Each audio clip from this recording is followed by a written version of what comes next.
Olá, tudo bem, queridos, queridas e queridões? Há um tempo que a gente não se vê. E aí, tô aqui com vocês para conversar sobre climatologia brasileira. Então vamos lá? O clima nada mais é do que a sucessão habitual dos estados de tempo.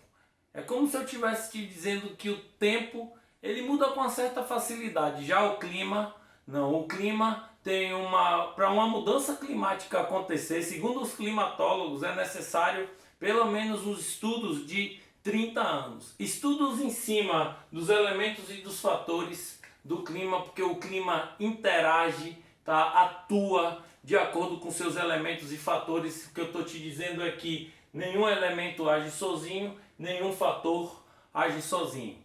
Então, o clima, para te dar um exemplo, eu moro em Brasília.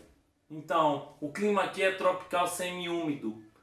O tempo ele pode mudar. A gente tem um tempo aqui que vai de um chuvoso ao ensolarado numa mesma manhã, ao nublado de novo numa tarde e pode voltar a ser chuvoso. Mas o clima ele não deixa de ser tropical semiúmido, que significa essa tipificação, uma parte do ano mais seca, que perfaz cerca de 3 meses do ano, e o resto do ano um pouco mais úmido, com meses que chove um pouco mais, como o exemplo dos meses de verão, e meses que vão dosando um pouco mais a chuva. Então, os elementos do clima, a gente vai trabalhar 4 elementos básicos do clima: temperatura, umidade, pressão atmosférica e ventos. Quanto aos fatores, a gente também peguei os principais fatores para a gente trabalhar e eu aplicar direitinho na climatologia brasileira. Os fatores são latitude, altitude, maritimidade, continentalidade, correntes oceânicas ou correntes marinhas e massas de ar. Principalmente massas de ar, que é onde eu vou me ater com mais detalhe, porque o que mais influencia na climatologia brasileira são as massas de ar. Deixei por último aqui, foi proposital. Então, a temperatura ela varia de acordo com os fatores climáticos. A umidade também vai variar de acordo com o fator climático, assim como a pressão e os ventos. Começando pela latitude, então, eu não tenho como falar de fator sem falar de elemento e vice-versa. Por isso que assim, começando com a latitude, eu vou aqui, tá? Repare o Sol. A perpendicularidade solar faz com que a gente tenha uma variação solar de trópico a trópico. Isso decorre de que, Bal? Decorre do que vocês aprenderam no primeiro ano, na primeira série do ensino médio, nos primeiros assuntos, quando vocês entram no ensino médio, são aquelas posições da Terra em relação ao Sol, que a gente chama de solstícios e equinócios. Solstícios de inverno e verão e equinócios de primavera e outono. Aqui eu tenho duas posições de solstício e duas posições do equinócio. Então, isso é para significar que, decorrente da inclinação que a Terra tem no seu plano de elipse, que é de 23 graus e 27 minutos, assim como o movimento de translação, a gente tem uma perpendicularidade solar, essa é a perpendicularidade do Sol, que vai variar de trópico a trópico. Então esses são os dois fatores que influenciam para que a gente tenha essa variação. A latitude é então um fator climático, onde os trópicos Câncer e Capricórnio, os círculos polares Ártico e Antártico definem as chamadas zonas climáticas. Como a gente vai conversar sobre Brasil,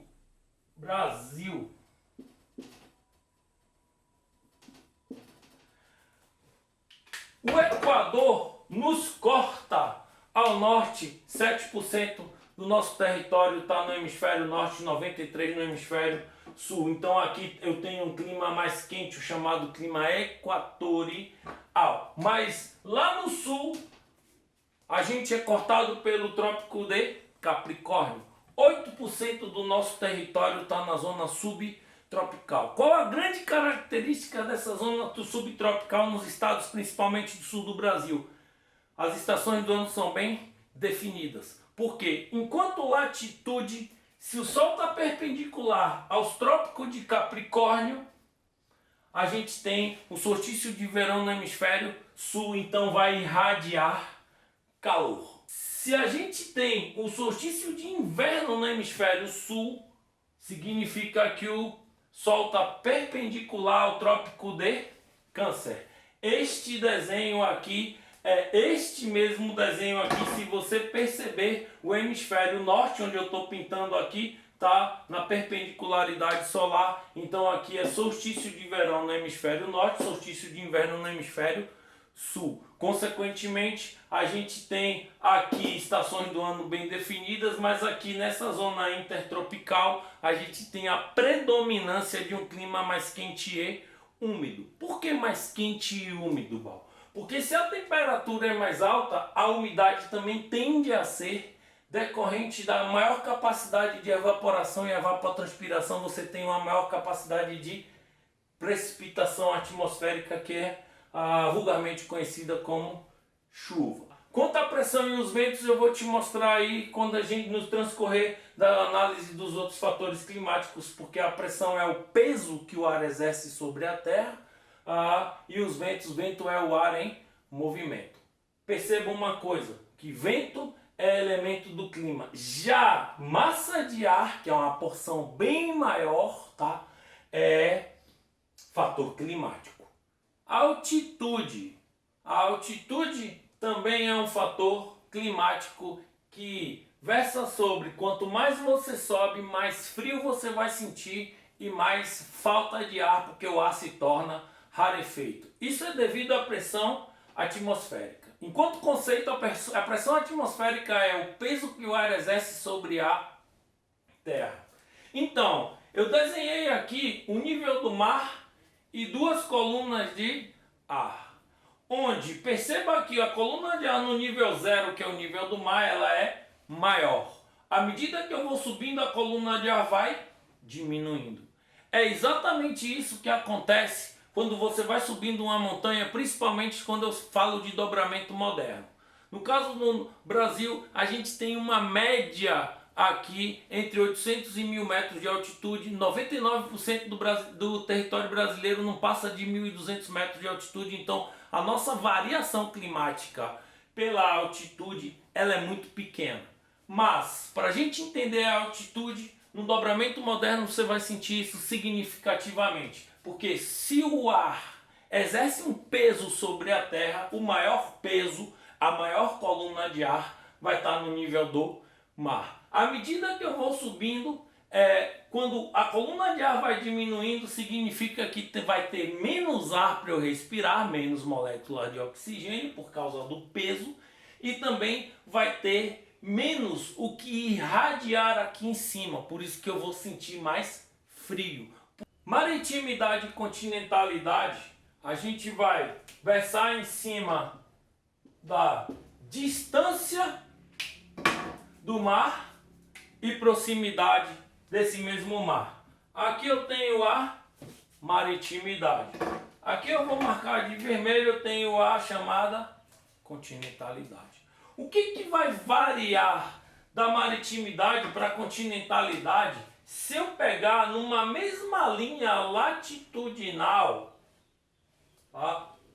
Uma mesma linha latitudinal. Peguei um exemplo de Brasília e vou pegar um litoral ali, tá mais ou menos na linha de Salvador, não sei se fica perto, tá? Não vai ficar exatamente, mas perto do mar eu tenho uma tendência a uma maior umidade na maritimidade e uma tendência a uma menor amplitude térmica. Amplitude térmica, a diferença entre a máxima e a mínima, que é medida diariamente, semanalmente e anualmente. Neste caso aqui a gente está analisando a condição climática anual. Então se eu pegar Brasília em relação a uma cidade do litoral nordestino, como aqui é o caso, na mesma latitude, bem perto, tá? Apesar de Brasília estar a 1000 metros cerca de 1.000 metros acima do nível do mar e Salvador está no nível do mar, a variação de altitude nessa latitude, tá? Entre os trópicos é uma variação de 3 graus. 3 graus é muito pouco para a gente levar em consideração uma grande variação. Então, quanto à continentalidade, nesse caso é o que mais influencia. Influencia em que Brasília tem uma menor umidade, uma chuva concentrada no verão principalmente, e uma maior amplitude térmica, porque a proximidade do mar vai ter uma maior capacidade de evaporação, então com a maior capacidade de precipitação, assim como o mar serve como um atenuante climático. Essa é a parte mais importante, porque o mar recebe todo o calor durante o dia e vai liberando esse calor durante a noite. Quando vai liberando esse calor durante a noite, atenua a temperatura. Você não vai ter uma queda brusca de temperatura no adentrar da noite e da madrugada. Já aqui, a superfície que absorveu, na mesma velocidade e intensidade que ela absorveu, quando o sol se pôr, ela vai devolver essa intensidade do calor. Então a temperatura vai tender a baixar. Claro que vai baixar até um limite plausível, porque nenhum elemento e nenhum fator age sozinho. Aqui a gente está numa zona em que a latitude é intertropical, então, e não temos uma altitude significativa, significa também que Brasília não vai ter temperaturas abaixo de zero, por exemplo. Vai ter uma temperatura que chega no máximo, tá, do frio a uns 8 graus. Tá, 7 graus no máximo, porque é o limite que se tem para altitude, para latitude e para a condição de continentalidade, além de outros fatores que a gente vai falar aqui, principalmente as massas de ar. Correntes oceânicas. A gente tem 2 correntes oceânicas aqui, tá nos cortando. Chama corrente do Brasil, corrente do Golfo. Risquei as 2 de vermelho porque as 2 correntes são quentes. O que influencia essa corrente oceânica aqui? Claro que serve, junto com a maritimidade, uma atenuação da temperatura da amplitude térmica para o litoral, e claro que vai influenciar também numa maior quantidade de chuva. Nós somos um território predominantemente quente e úmido.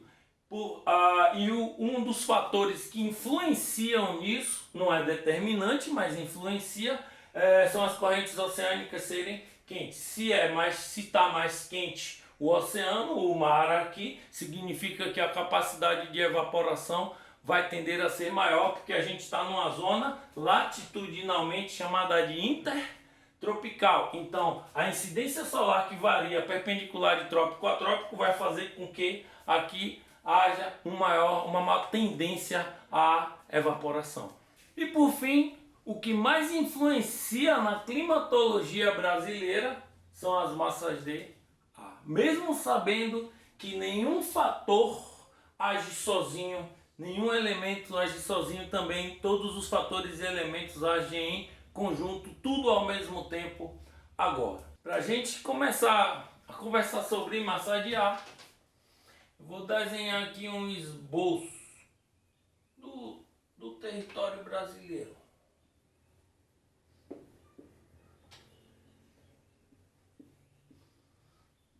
Aqui para ver, beleza, dá para entender. Então, no verão eu vou riscar aqui as massas de ar no verão, tá? Eu vou pôr o verão mais para cá, para cima, verão, porque aqui tem a massa equatorial atlântica. MTA e MTC. As massas de ar no território brasileiro vão circular todo o território, exceto a penetração. Vai ser mais difícil nessa região aqui, que é chamado Sertão do Nordeste. A penetração aqui de massas de ar quente e úmidas é mais difícil, tá? De chegar principalmente à umidade por 2 fatores. Um deles está atrelado a o relevo da região. Serra da Borborema, Planaltos do Parnaíba, a tendência de entrada aqui é dificultada pelo relevo, mas não é só o relevo, porque nossa altitude é bem modesta, não influencia tanto assim na climatologia brasileira. Mas aqui estacionou uma célula de alta pressão, que é uma célula dispersora de ventos e de massa de ar que empurra para fora essas massas úmidas que tentam entrar, por isso que não é que não chova nada. Aqui a condição é de tropical semi-árido. Árido aqui é deserto, semi-árido é um quase deserto, então aqui chove de 300 a 350 milímetros, enquanto na borda aqui chove 800, aqui no litoral vai chover em média 1.500, então é uma diferença significativa.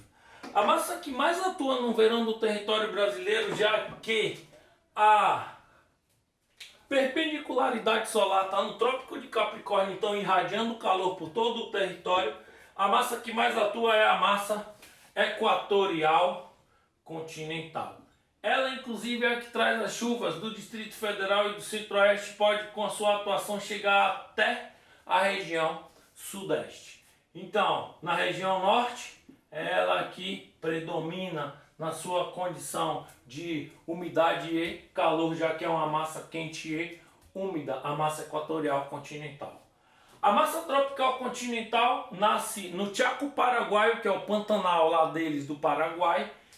Claro que atravessa o nosso território, fornece calor, é uma massa quente e seca, vai se chocar com a massa equatorial continental e vai contribuir com as chuvas na região norte do país e também no centro-oeste. Ela é tão forte que ela chega ao corredor até a região nordeste do Brasil, levando também calor e baixa umidade relativa do ar, porque é uma massa seca. A umidade relativa do ar é aquele ar em suspensão que está carregado de gotículas, então quanto mais baixa é o percentual de umidade, menos gotículas a gente tem em suspensão, mais difícil é a probabilidade de acontecer a chamada precipitação atmosférica, que é a chuva.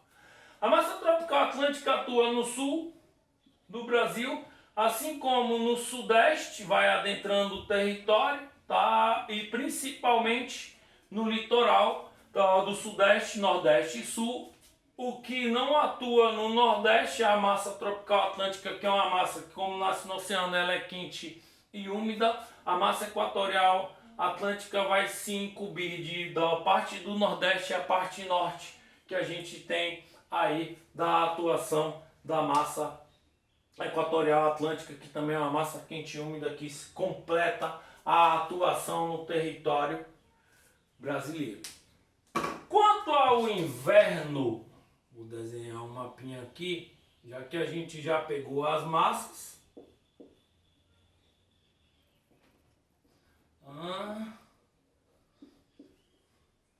No inverno, a grande diferença que a gente tem, claro, a perpendicularidade solar foi para o Trópico de Câncer. Então eu tenho o inverno no território brasileiro, onde a massa polar atlântica vai ser a de maior atuação. Ela nem chega no verão, porque a perpendicularidade solar e a radiação de calor aqui não permite. Então o que acontece com a MPA? Ela tem três vertentes, que pode chegar até pelo Vale do Tapajós até o Acre, causando um fenômeno chamado friagem na Amazônia, onde a temperatura vai cair bruscamente. A temperatura baixa no centro-oeste, ela é uma massa originalmente fria e úmida, mas já vai chegar no centro-oeste seca, porque a última umidade, as últimas chuvas que acontecem nessa massa vão acontecer no sul do Brasil. E outro caminho pelo litoral, onde ela já vai pontilhar aqui, porque ela vai perdendo a sua força. O que acontece com as massas quentes? Elas continuam atuando no território brasileiro. A massa equatorial continental continua atuando na zona equatorial, então continua predominando na Amazônia. Só que não consegue mais chegar no centro-oeste, porque a massa polar atlântica não permite.